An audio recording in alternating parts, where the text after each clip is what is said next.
Hari Om.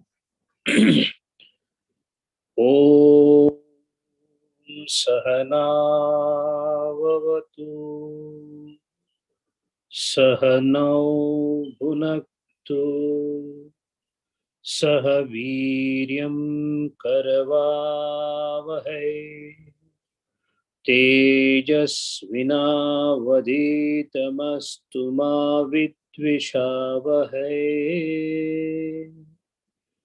Om Shanti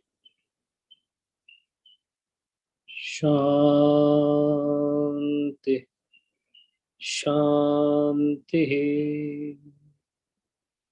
Samasta Janakalyani Niratam Karunamayam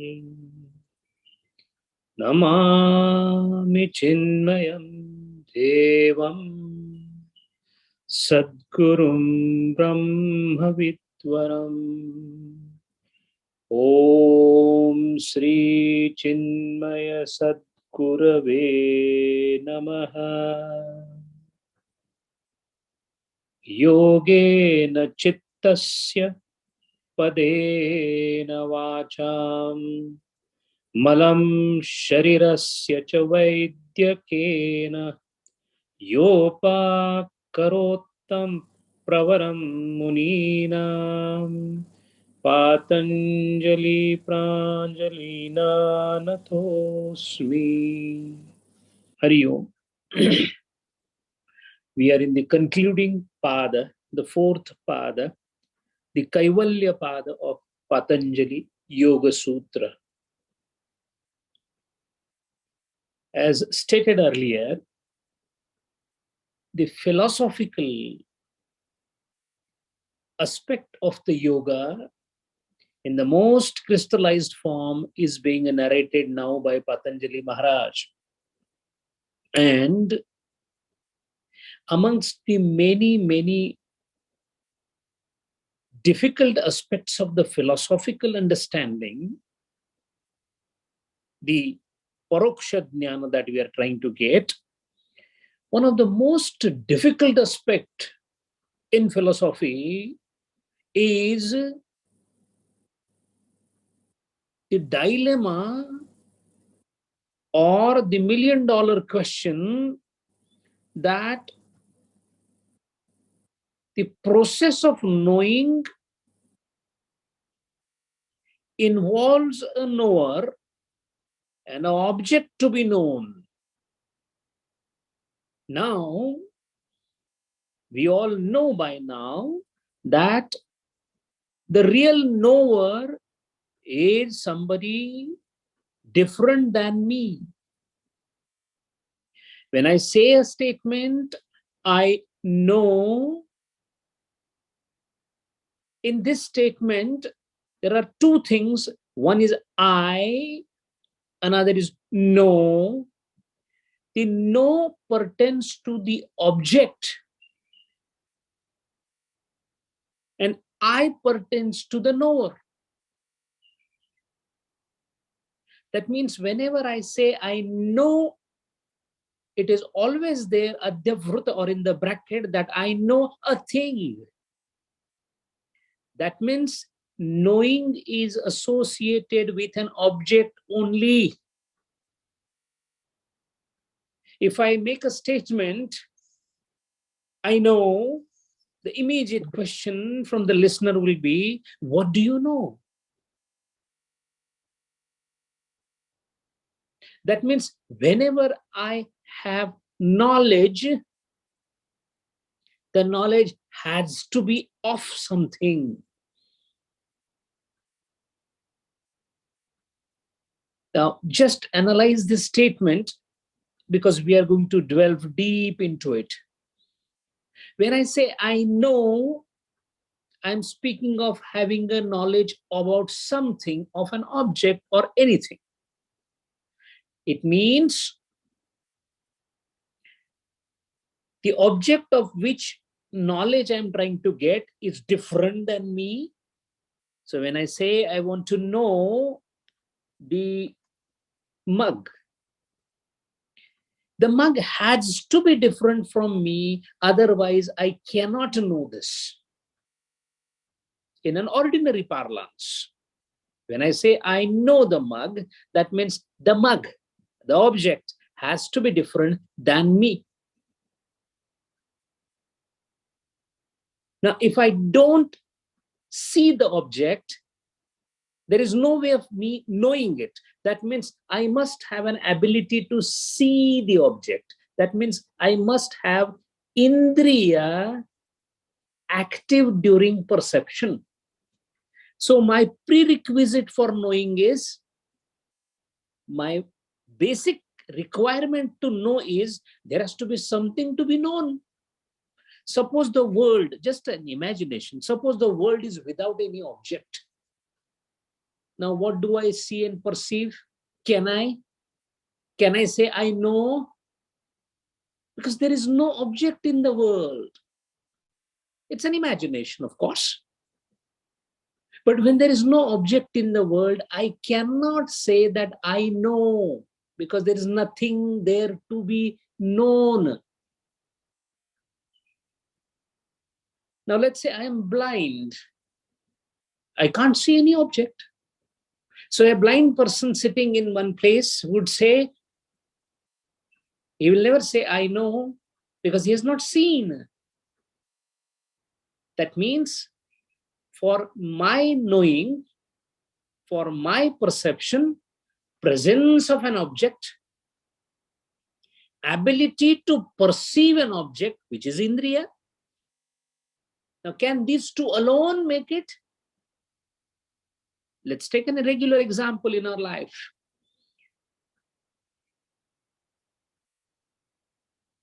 A lady is cooking in the kitchen,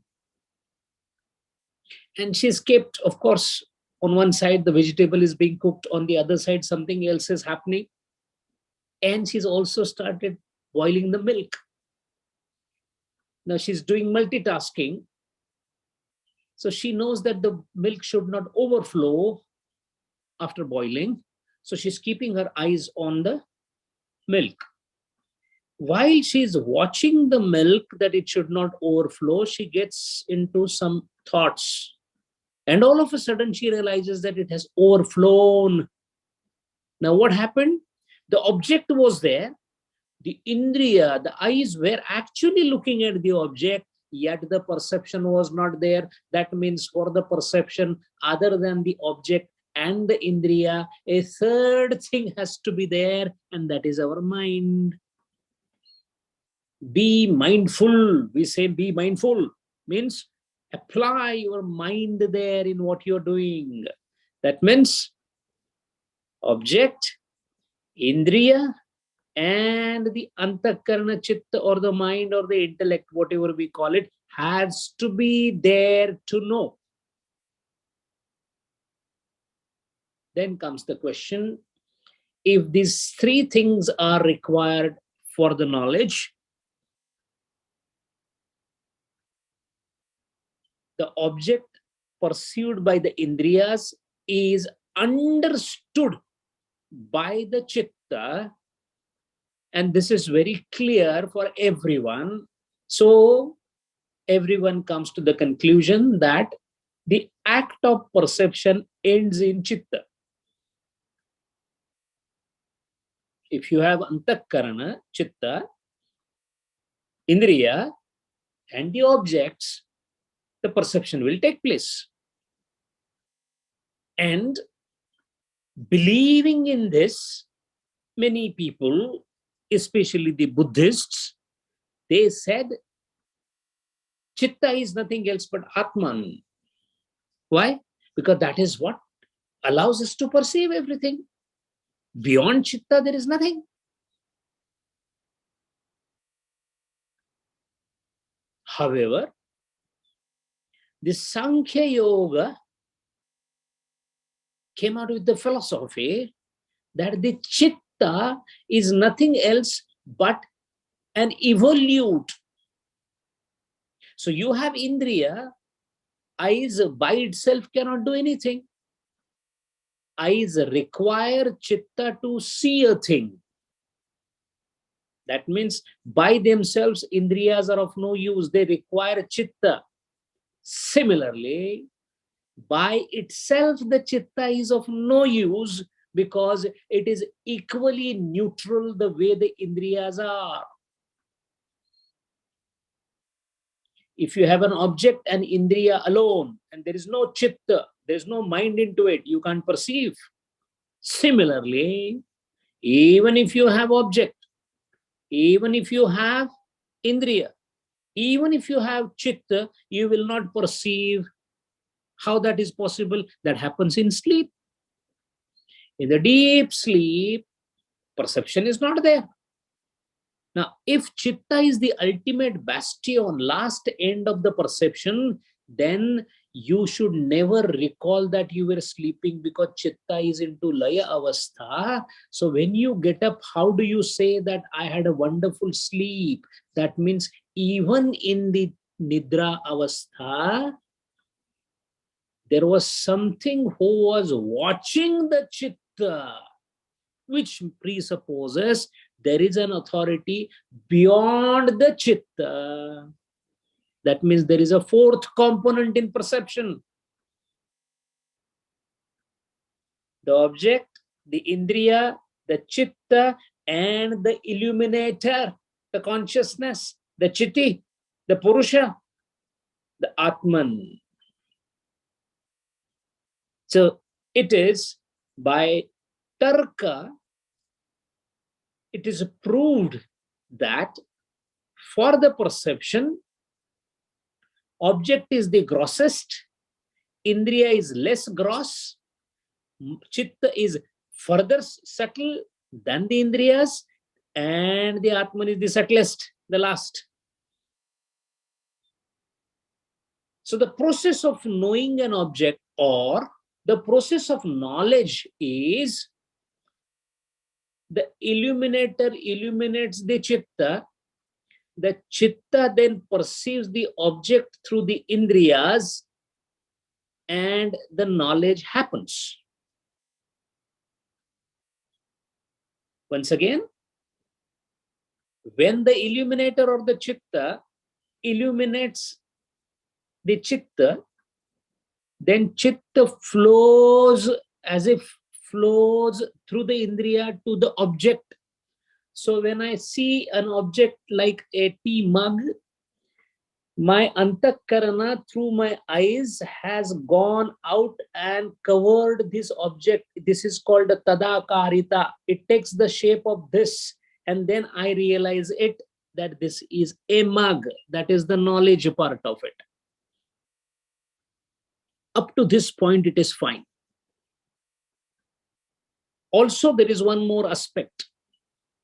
Because the illuminator and the chitta are so close that the illumination, when it happens in the chitta and chitta goes through the indriya to the object, the illumination or the knowledge that happens, it happens so fast that we feel it is the chitta which is understanding everything, though chitta or antakaran is neutral in the sense of jada, insentient.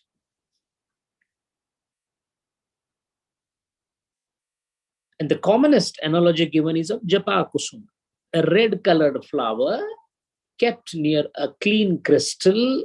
The crystal appears red. Now, when does it appear red? The moment the flower is brought closer. So it happens so fast, the illumination of the crystal into red color because of the red flower brought close to it is so fast that we feel that the crystal is colored. Similarly, consciousness or purusha, its proximity and presence close to the chitta illuminates everything in the world, but the process happens instantaneously, eka samaya vachede, so that we feel it is the chitta which is perceiving everything. The fact is, chitta cannot perceive because it is a jada, it is insentient. So far, so good. Now the question is, when I want to perceive an object, I know I have to apply the antakarana or the chitta to this through my indriyas. Understood. So to know the object, we know every day, we know the objects. I know Pradeepji, I know Himanshuji, I know this, I know that, I know water, I know. So I know objects very well. Externality of an object is an easier thing to understand. Now, when the object starts coming closer, the object in the sense, the thing that you want to know, when it comes closer to you, it becomes difficult to understand. Let us take example. In perception, we already saw consciousness, chitta, indriya, and object. That is the sequence. So object, easy to understand. Everybody can see this and say that, yeah, this is a mug, done. Object understanding or knowledge is easy. A step before this object is indriya. Now let us say, I want to understand the eye. Maybe I can see it in the mirror and say, this is my eye. All right. So you can know your indriya, the external aspect of indriya, by perhaps watching it as a reflection, or perhaps another person can talk to you about your own eye. So you are still taking somebody's help, or you are trying to take help of a mirror to know your indriyas. Agreed, the external aspect, the sthula swarupa. Now comes the question, I want to know my chitta. So far, chitta is the substratum used through the illumination to understand everything. So everything is understood by chitta. Yes, with the help of the light coming from the consciousness, but through chitta. Now suppose I want to know the chitta. I'm not interested in knowing any object or indriya. I want to know my own chitta.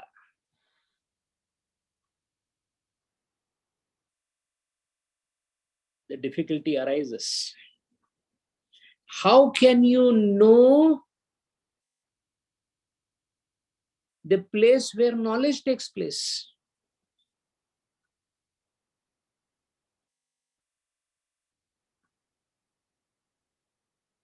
The heart is pumping blood to all the body. But you want to know what is providing the blood to the heart. Similarly, in a perception, you can know an object. Of course, it is not a full knowing, but at least you can know it externally or maybe by its dharma or quality. But when it comes to indriya, when it comes to chitta, knowing them is a difficult process.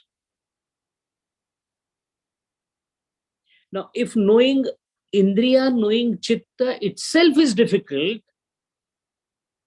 then knowing the illuminator looks like an impossible task. How?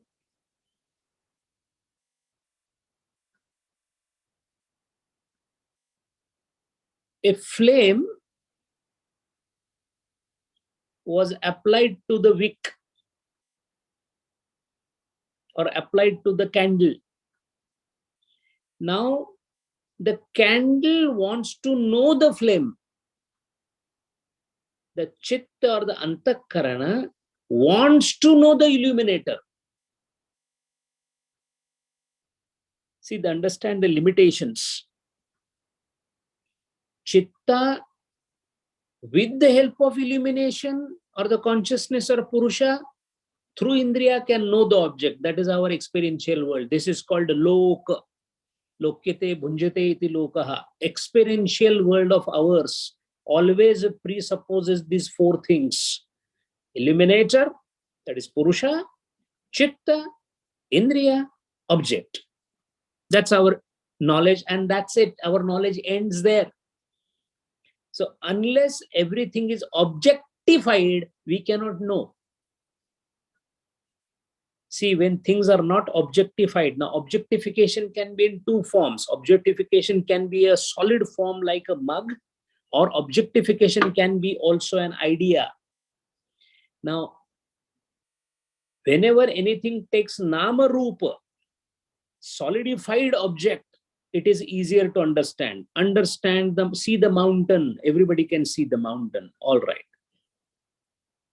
Moment you say that, understand the theory of relativity, becomes difficult. Why? That object is subject to imagination, powerful imagination. That means when object becomes subtler, the difficulty starts arising. And when we think about knowing the indriya, the first part, knowing the chitta, the second part, and then the last bastion is knowing the illuminator. Now, let's see the difference in these different types of difficulties and knowing also.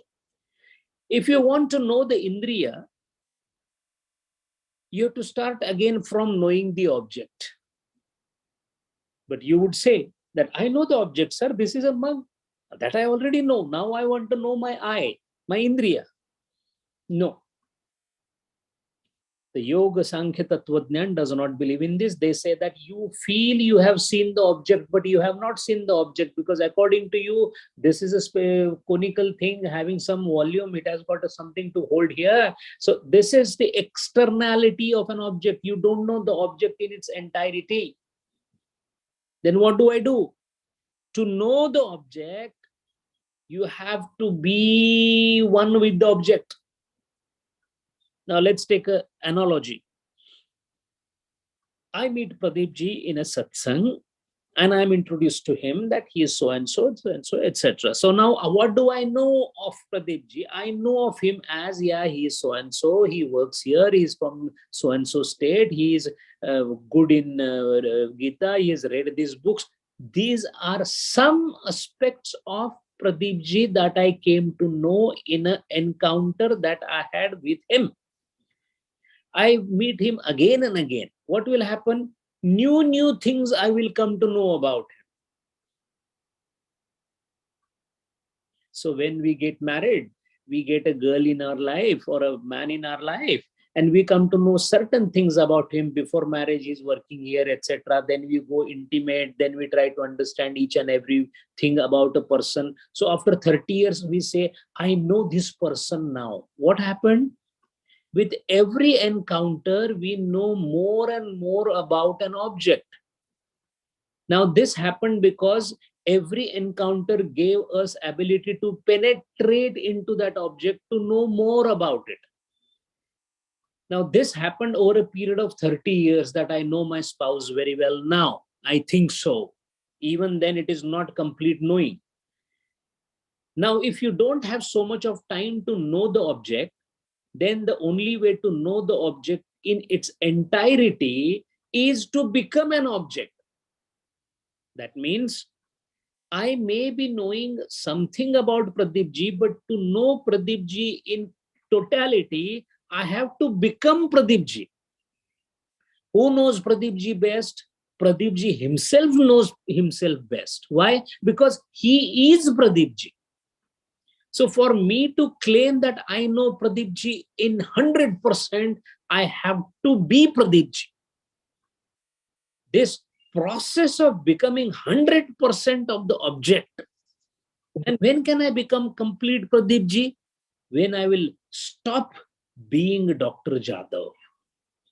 I cannot be simultaneously Dr. Jadhav and Pradeep ji. That is not possible, because that is division of consciousness in two places. That means gradually I have to forget myself and get involved in Pradeep ji, so that I know him more and more and more. In even common language, we interact with each other as husband, wife, and we say that a lady normally complains, "Aapka dhyan hi nahi hai, you are not paying attention to me." What it means? You are paying attention to yourself. Paying more and more attention to other would mean paying less attention to yourself. The same thing happens in case of meditation. When you stop identifying yourself as meditator less and start identifying with the object of meditation more and more you do, the object comes closer and closer to you. You know more and more of the object, and a time comes when you learn the ability of completely living yourself and attending entirely to the object. In other words, you are no more a subject, you become an object. When subject has become object, in the beginning, there was one subject, one object. Now, what has happened? Subject is gone. There are two objects. Can there be two objects? The objects have become one. So, when object becomes an object, there is no subject left. Object is known completely. When I am Pradeepji, I am not becoming. I am becoming is I am getting acquainted to him.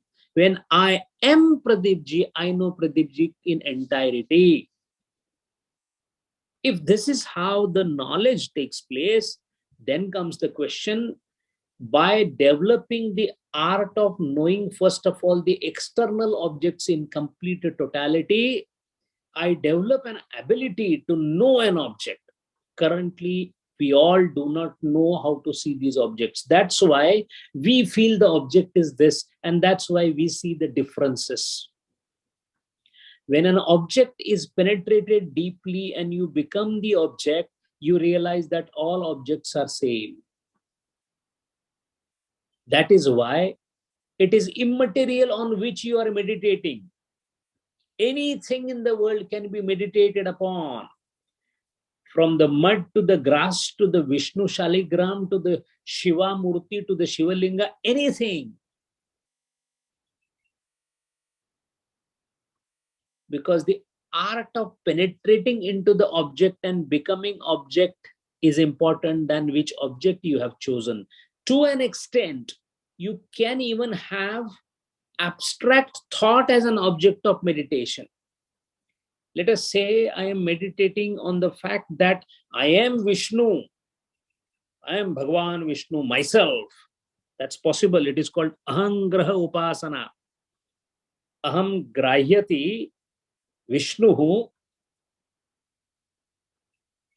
ityukte Ahangraha Upasana. Ahangraha.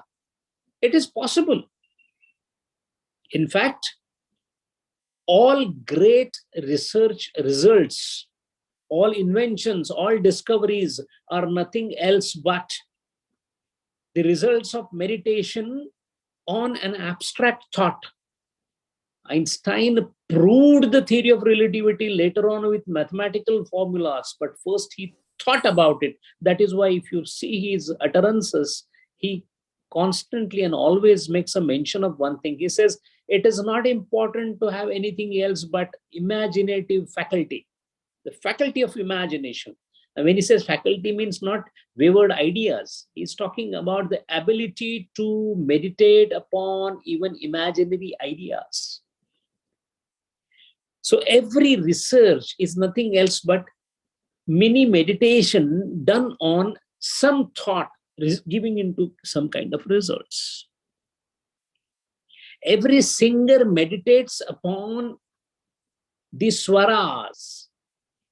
The higher the meditative aspect to the swaras, the beautiful the unfoldment of swara or the music, and giving more enjoyment to the ears.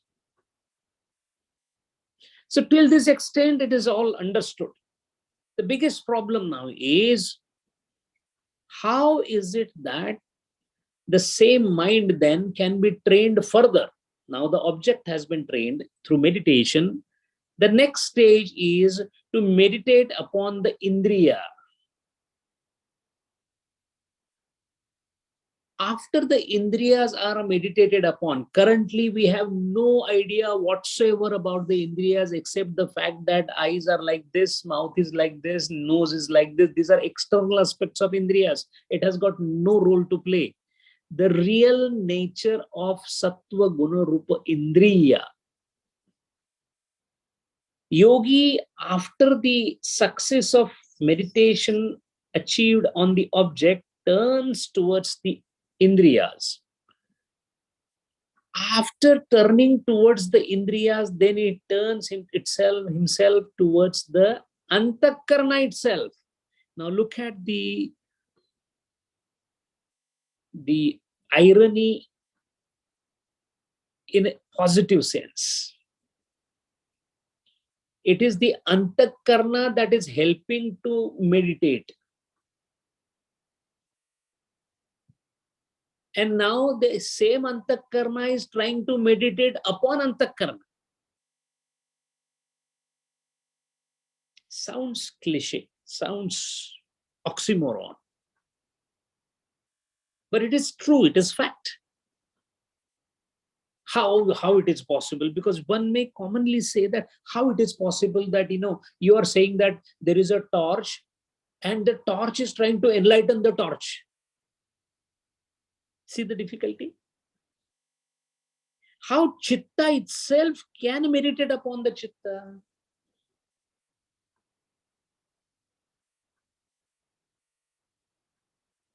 The possibility is there, not only possibility, it does happen because that which is helping to concentrate is not chitta, it is the illumination.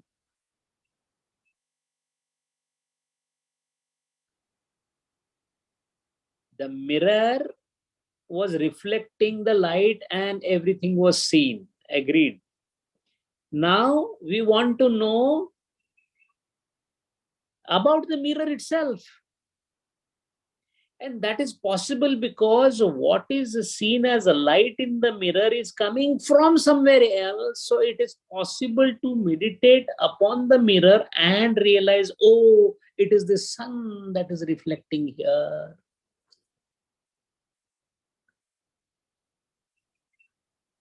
Now, with quite unsurmountable difficulties, the yogi has reached up to this stage. The most difficult thing, even to imagine, to achieve is altogether different. Manushyanam sahastreshu kachit yatati siddhaye.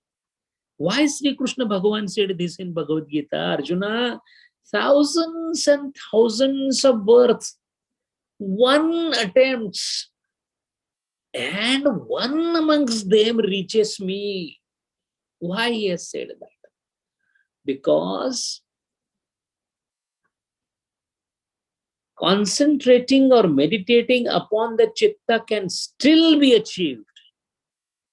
But using the mirror to know the sun is huge glow of light. Mirror is just a piece of mirror taking entire sun into its understanding is not at all possible. That's what we think. So, as an analogy, chitta or antakarana or buddhi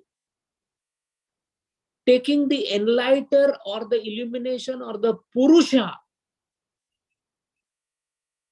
into its fold and saying that I understood purusha, viveka khyati or purusha khyati is almost utterly impossible task.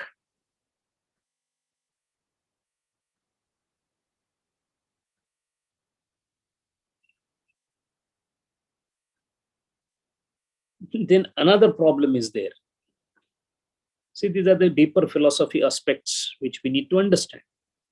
The another aspect is, so far,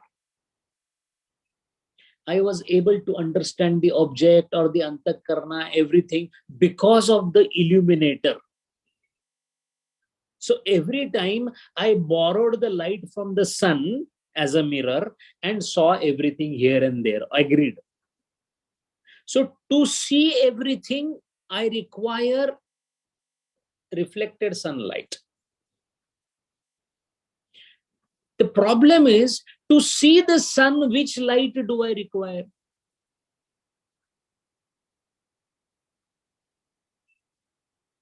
Atman or Purusha helped me in understanding everything, in knowing everything. The whole knowledge that I had so far, including meditation knowledge, because whenever chitta is involved, because meditation is what you're doing through chitta only.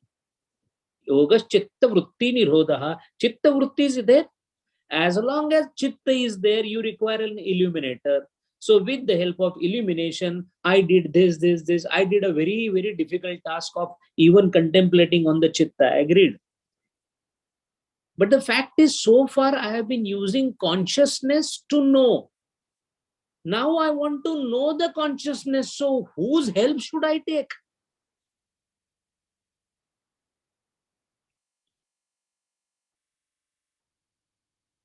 To know the knower, see the difficulty. To know the knower, whose help should I take?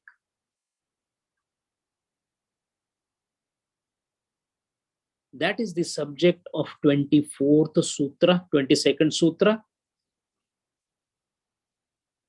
Chittehi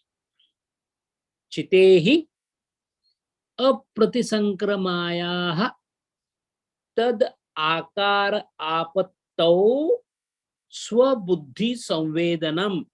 In one sutra, Patanjali Maharaj has given the master key about how one can know the Atman. Now, I'm using some loose words like know because there is no process of knowledge there. But we have no other words, so we have to use these loose words.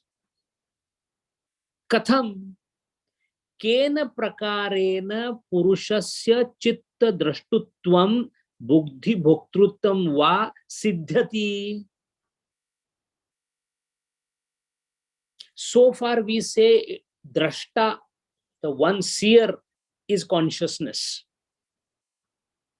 I know the object through the chitta. Agreed. Who is the drashta? Drashta is Atman. Rest everything is insentient. So that is called chitta drashtutvam. And who is the bhokta? Actually, the bhokta is also him, but it looks like buddhi is the bhokta. So when an object is seen, it is seen as the ability of seer to see the object, as well as the bhog of that object, the enjoyment of that object also is possible because of consciousness, although it appears to be because of buddhi or antakarana or the ahankar. So I enjoyed the tea, we say that, but the enjoyment can never be by our antakarana. The enjoyer is again him, the seer. So this is for the object. But when it comes to Purusha Khyati, knowing the Purusha, is it Chitta Drashtutvam or Buddhi Bhoktrutvam? Is it that the Buddhi knows the Purusha?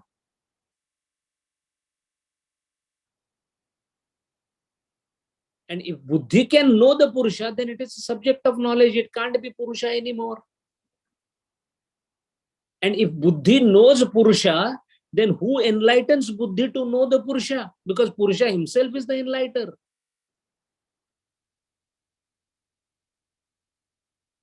So, asanchara rupi sakala kriya rahita aparinamini chit shakti. That means the Purusha or Atman is nishkriya. Asanchara rupi, doesn't move, doesn't do anything. Chitte apratisankramana tad akar apattau, becoming of the shape of which Swabuddhi Samvedanam. Purusha is known because of Purusha, as if assuming the akar of the buddhi vritti, the Purusha has Swa-buddhi samvedanam, Swa-samvedanam. That means Purusha cognizes itself by becoming, as if by becoming of the shape and the size of the buddhi. That is the meaning of the sutra, but it is nothing is understood out of it. So we need to see that in detail, because right now what we are seeing is we are trying to see exact process of Purusha Khyati. How to know the one who knows. That is what we are discussing. Instrument of knowledge, if it is different than the object, it is easier to understand. But in Purusha Khyati, instrument of a knowledge and the object are same. Now, how does this happen? Normally, the Purusha is aparinamini vritti, aparinamini. That means there is no change that happens in Purusha. It is apratisankramana. It doesn't move anywhere. However, the chitta itself or the antakarana, what it normally does, antakarana is normally engaged into something. In fact, existence of antakarana or the chitta is possible only when it is engaged. Otherwise, it is not possible. This object is possible without doing anything. Why? Because this object has shape. Now you may use it for drinking, whatever, that is utility, that is different thing, but object is there by itself. Right? Okay. Is chitta also similar type of object that it is there? The chitta is there? No. Chitta comes into existence by engaging into object. Let us take example of deep sleep. Where is chitta? Chitta laya. Where did it go? Because it is not holding on to any object. As a corollary, chitta or antakarna comes into existence only when it is engaged. If it is not engaged, it is not existing. Now, where it is engaged normally? In the objects. Which object? This object, that object, that object. That is called vikshepa, flitting from here to there, to there, to there, to there. That means mind is constantly vacillating, we say. But it is not vacillating. It is coming into existence. Right now, it is into the existence of this mug. Then it is in the existence of satsanga. Then something else. Then the dress. Then the mountain. Then this. That means existence of antakarana is possible only when it is engaged. The word engaged is important. Engaged in what is a question. Engaged in object. Whenever it is engaged in object, it is called adhomukha. That means it is in the samsara. In case of yogi, the situation is different. His antakarna is not engaged into any of the objects. Why? Vairagya. He has developed the art of taking away from every object the antakarna. How did he learn that? He learned it, first of all, by stopping its flitting. The worst form of antakarna is it is going from here to there. Kshubda antakarna. Prakshipta antakarana. Sometimes on this, sometimes on this. So first what he does, he tries to get it on one object, ekagrata. So he tries to condense that into one object. Now, then what he does? Then he tries to leave that object also. So what is he trying to do? He is trying to clip the wings of the mind or the antakarana from the objects. So one wing of the bird called mind or antakarana is clipped off. So there is no touch with any object. He has closed his eyes sitting in meditation. He has forgotten. He forgets about his own body. Why? Mind is not engaged in body anymore. I am the body. Even that is gone. Now what happened? The mind is not having any contact with any objects. And when we say object, it means also the thoughts, the memories, everything. then we would say that, oh, the mind is blank then. No, it's not blank. Because in that deep state of meditation, still the yogi knows that he is not knowing anything. In the higher deep seat of meditation also, there is a sukshma antakarana vritti to know that I don't know anything. I am not aware. See, awareness that I am not aware of any of the object is an awareness. Hope this is clear. How do you know that you are no more connected with an object?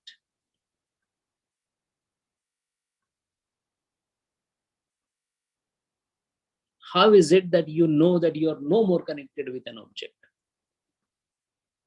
There has to be some knowledge about you being dissociated with the object by having alambana or attachment to something else.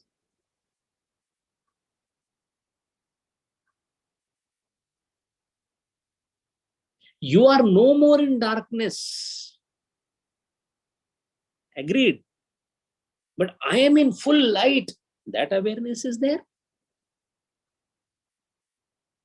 That means it is a higher awareness. But awareness is there. When such antakarana, which is practically cut off from all objective manifestations, when it's one wing is clipped off, then that is now receiving only the light from the consciousness. We'll take another analogy for a clarity of understanding. Supposing that this is a crystal. Now this crystal is receiving a light from one end, and what is coming out from the other end is also a diffracted light or colored light. There is a single white ray coming here, and because of this particular object, colored light is coming out and it is getting thrown on different objects.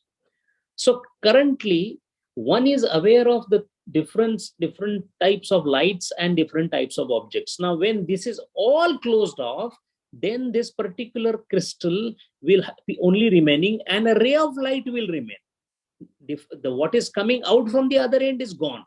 Now, when the ray of light is falling on this particular crystalline object, that is the time when the final ascent starts. What is the final ascent? Now, the ray of light is falling on the crystal. It is no more coming out from the other end, but it is definitely filling the crystal. That means crystal being filled by the light is an act that is happening. When the ray of light which fell on this fills this particular crystal, the source of light comes to know about the crystal and its filling up. Buddhi, when it is in the most pure form, not engaged into anything external, receives the light of Purusha, then the Buddhi gets completely filled up. And that Buddhi's pratibimb, reflection of this Buddhi filled with Purusha, is perceived by the source of light. That is the moment of Atmadnyan or Purusha Khyati. Again, Buddhi, why Buddhi word is used instead of Antakarana now? Because the purest of Antakarana is Shuddha Sattva Guna, Buddhi. When Antakarana is full of Sattva Guna, what do you mean by full of Sattva Guna? It is no more going out towards the world or the object or anything. The memories, the vasanas, nothing is happening. Why? You're in samadhi. At that point of time, the buddhi, which is completely standstill and pure like a crystal, receives the complete light of Purusha in it. Once that happens, then in that buddhi, purest possible reflection of the light comes in. Imagine a mirror which was reflecting light on the objects is now turned towards the sun. What is happening? Imagine a mirror turned towards the sun. You will feel that the entire mirror is filled with the sun, and the mirror will not be seen. Why? Because the whole mirror is filled with the sun. When the whole mirror is filled with the sun, the buddhi also doesn't remain anymore. What remains is only sun, and only sun is Purusha Khyati.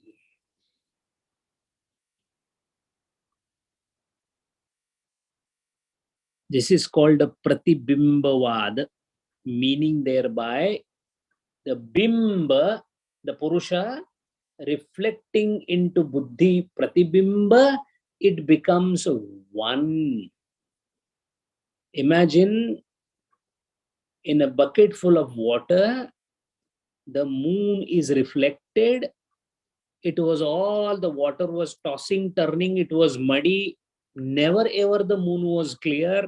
Now the mud is gone, the tossing is gone, and the water is standstill. Now the moon is seen completely undisturbed, but in water, because the complete thing is seen, he turns back and sees the moon. At the same time, he realizes that the one that was in water is not the real moon. In such situation, what he does is, he tries his level best to grapple with the fact. Now, this happens instantaneously. Buddhi getting complete reflection of the Purusha, leading to Purusha Khyati, it happens without Indriya, because Indriya is already left out. There is no object, because object is out of question. When you don't have object, when you don't have Indriya, when you don't have Antakarana, then it cannot be experience or knowledge, because that definition of knowledge itself is knower, etc. Here, nothing is existing, because already those things are left out. That is why this cannot be knowledge. This is not an experience. Then what is it? It is intuitive. It is intuition. It is a jnatavya. It is not a jnana. It is not experience. And that is how this happens is explained in the manner that when Antakarana is completely filled with Sattvaguna,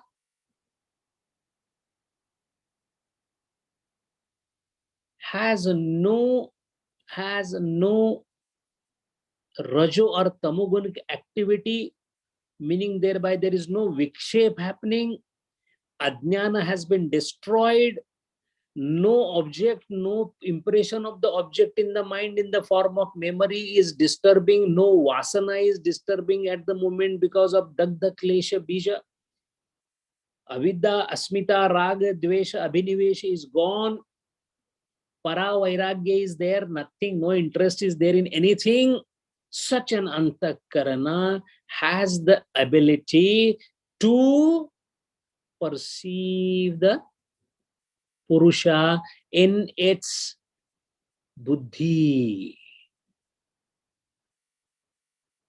Now, when we look at the sun, we are able to see the sun to the extent the eyes can take.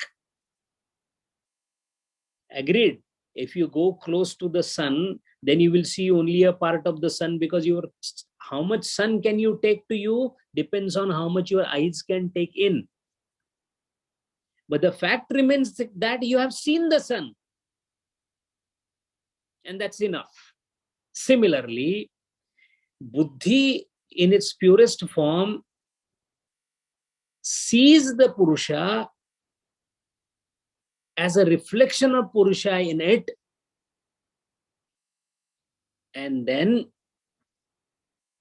Purusha is known, Purusha Khyati happens. That itself is Kaivalya. Now here the question is it that the buddhi understood the Purusha, or the Purusha understood the buddhi?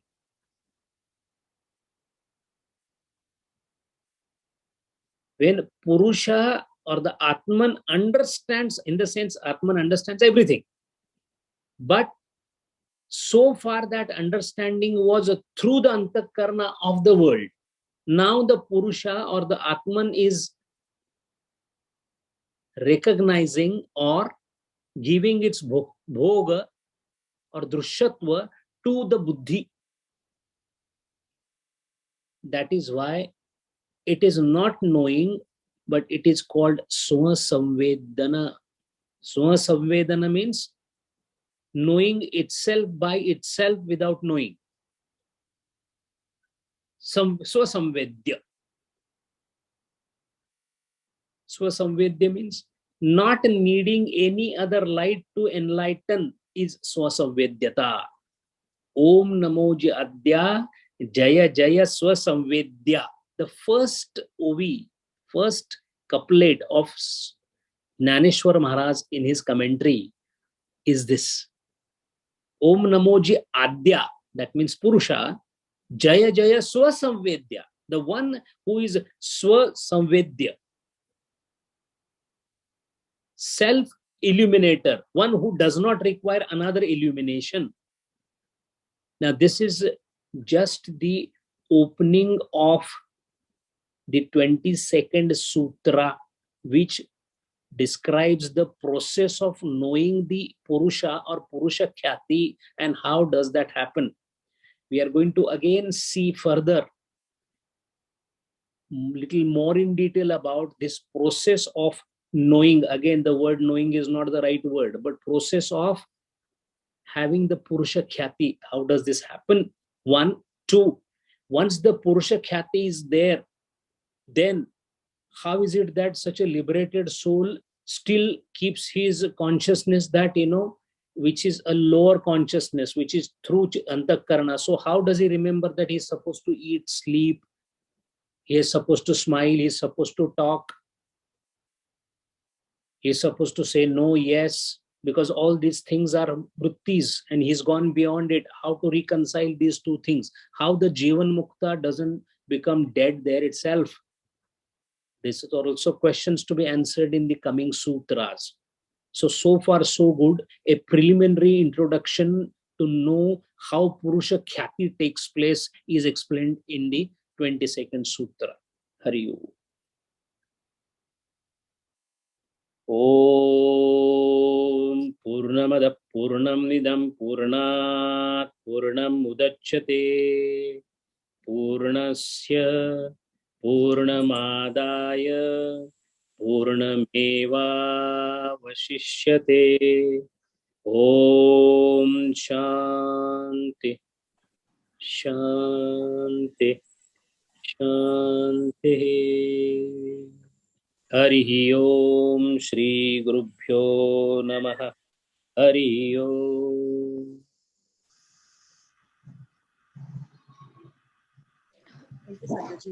Some questions. Hari Om, Sanjay ji. Hari. Thank you. Thank you very much for this excellent discourse. I have only one question. Uh, Now, where is the difference between this Dvaita and Advaita means in Patanjali Yoga Sutra, Purusha and Prakriti is separate. Dvaita is there. When the knower and knowing the object is completely become one, then where is the separation? The fact is, the separation shall continue till the time the Atma Khyati or Purusha Khyati is there.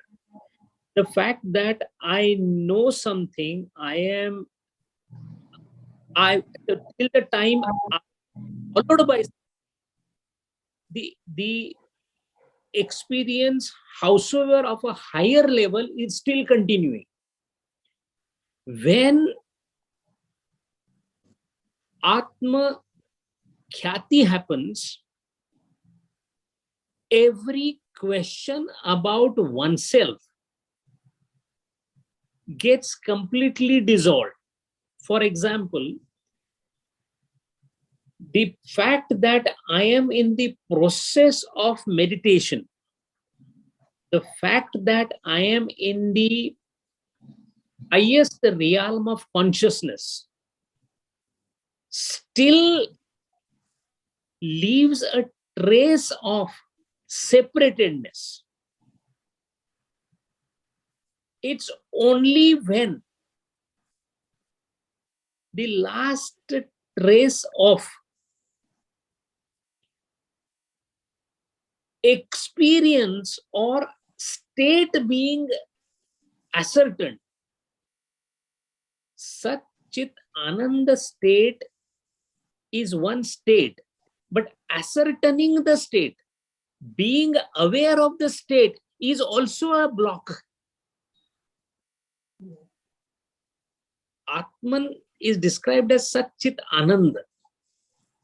But does Atman feel Sat Chit Ananda? No. Sat Chit Ananda is a Sadrusha Swarupa that you do get on the way. Anandam. If you are enjoying Anandam, if you know you are getting Anandam, that means you are still not Anandam itself. Being Anandam and becoming Anandam is different thing. Oh. So the separation that we are talking about is, even now the yogi is having a point where he says, oh, I had the Purusha Khyati, and the next moment everything is gone. There is no one to claim. The person has landed on the moon, but he doesn't know that he has landed on the moon. He doesn't know the moon. He doesn't know the landing. He doesn't know himself. That is Purusha Khyati. Then there is no object. There is no subject. There is no creation. There is no samsara. There is no God. There is no Maya. There is nothing, but there is not nothingness.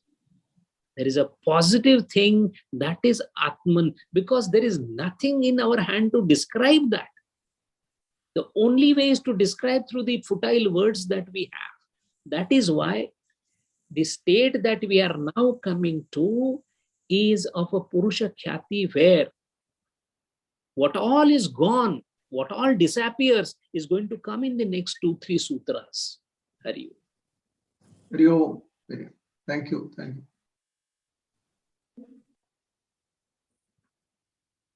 Hari Om, Sanjay ji. Of course, I presume that this is graded lessons, but I just for reconciliation of my understanding, it is a contradictory to the statement what you have made last class. That is, when Chitta is not perceiving anything, then you will have complete and correct knowledge of this world. Whereas this verse number 22 is saying the opposite. That is, when this chitta is coming close to Purusha, it is capable of knowing everything. So I am not able to understand that. There are two things. One is knowing everything. When you say knowing everything, that means you are involving chitta. Why? Because there are two ways of knowing things. One is through the chitta, you can know about the world, about the object, about all the objects, about maybe as good as Ishvara, so that you become almost omnipotent, omniscient, etc. All this presumes a medium. Now, non-chitta involved knowledge. Think about this. You have knowledge of everything, but you don't have to have chitta for it. Two different aspects. Having knowledge of everything through chitta. Now, how much you can have knowledge through chitta, depending upon how much you refine it. Refine. These are all sampradnat samadhi. As you keep on refining it, first you will know a normal object, then you will know indriyas, then you will know your own chitta, then you will know buddhi. What is happening? You are still going through the chitta. The last thing that we are talking about is the chitta is now reaching its highest possible capacity of receiving knowledge. Now, the knowledge that it is receiving as it moves up is very fine, subtlest. Now, what is this subtlest thing happening? In every chitta's cognition, consciousness has to remain present. So when you are grossly observing anything, the consciousness is in gross form. In the sense, it is utilized in gross form. As you start becoming subtle, the consciousness also gives the subtler aspects known through the chitta. Now chitta is reached a stage where externally there is nothing else to know, including its own self. So what is the nature of chitta now? The nature of chitta is into the purest possible crystalline form as just a crystal. There is nothing coming in it. There are no vrittis happening, nothing coming. That means knowledge, as we call it, experiential knowledge, loka knowledge is completely absent.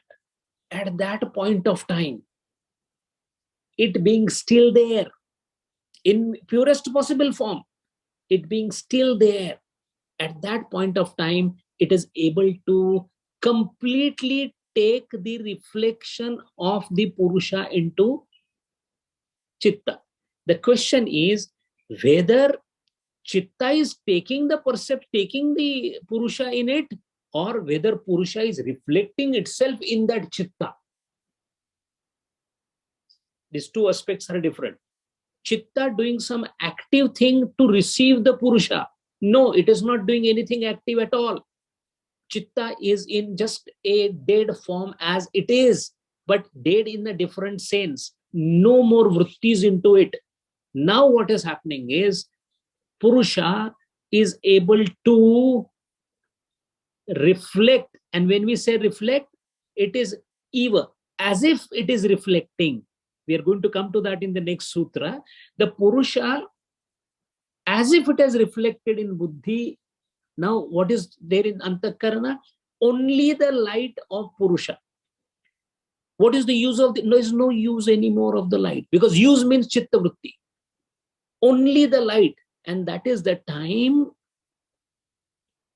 it is said to be a reflection. So pratibimba, the pratibimba is there in the chitta, and that is considered to be the last thing that can happen to the chitta.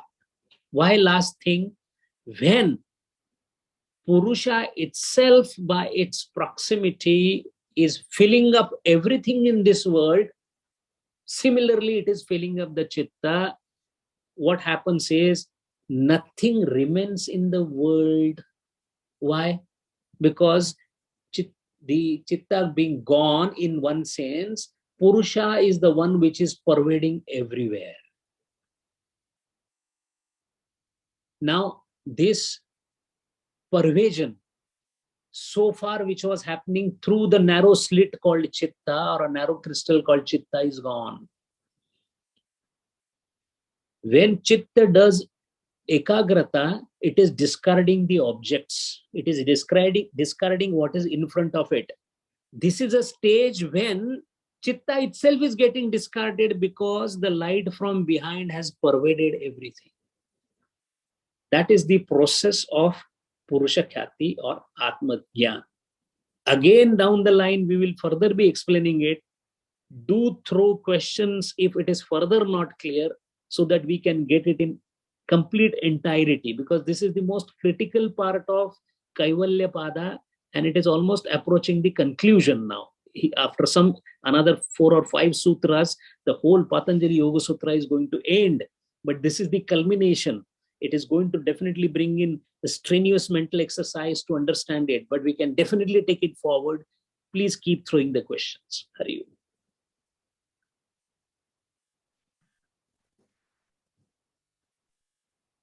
Om. Any more questions?